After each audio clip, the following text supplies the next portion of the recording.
राज्य में पढ़ुवा स्कूल छात्र छात्री लगी सरकार तरफ जारी है एक बड़ घोषणा जहाँ आपण समस्ते जान रखा जरूरी। एने आमर मुख्यमंत्री मोहन चरण माझी जारी कले एक बड़ अपडेट एणिकी स्कूल रे छात्र छात्री को करवाक पड़ो यह समस्त काम। आसतु संपूर्ण अपडेट जाना ता पूर्व वीडियो को लाइक करूँ, सब्सक्राइब करनथिले एबे सब्सक्राइब करी पाखर थिबा घंटी चिन्ह को दबाई दिंतु। देखंतु एबे एक बड़ अपडेट आसी स्कूल रे युग प्राणायाम करेंगे छात्र छात्री। यह रहिबो बाध्यतामूलक। स्कूल प्रार्थना पर 10 मिनिट युग करेंगे। ठिया हवा अवस्था होई पारुथिबा युग बा प्राणायाम कराजिबो। एने स्वतंत्र मार्गदर्शिका जारी कराइछि। स्कूल छात्र छात्री को क्रीड़ा क्षेत्र में प्रहसन भाई स्कूल और गणशिक्षा विभाग पक्षर यह प्रयास कराइछि। एने माध्यमिक शिक्षा निर्देशालय पक्षर जारी होइछि विज्ञप्ति। स्कूल रे क्रीड़ा को दियाजिबो गुरुत्व। खेल उपकरण मध्य रखाजिबो।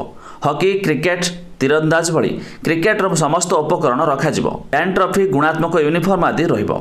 सेहीपरि क्रीड़ा कार्यकलापर समस्त तथ्य मध्य रखाजिबो।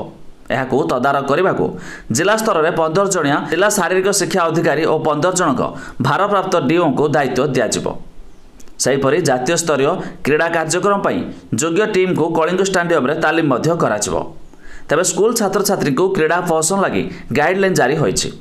एहासह जातीय स्तरीय प्रतियोगिता प्रतिभा चिन्हट करने को परामर्श दिखाई। तेबे युग प्राणायाम शारीरिक परिश्रम को बाध्यतामूलक कराजिबो। तेज स्कूल सकाल 10 टारू 10:15 जाए प्रार्थना सभा होछि। एहा परे 10 मिनिट युग क्लास कराजिबो। तेज स्कूल क्रीड़ा शिक्षक पिला को युग शिखाइबे। तेज एने स्कूल छात्र छात्री लगी जारी है एक गाइडलाइन। तेज खूब शीघ्र राज्य थिबा समस्त स्कूल मानकरे हेवाकू जाउछि युग वा प्राणायाम।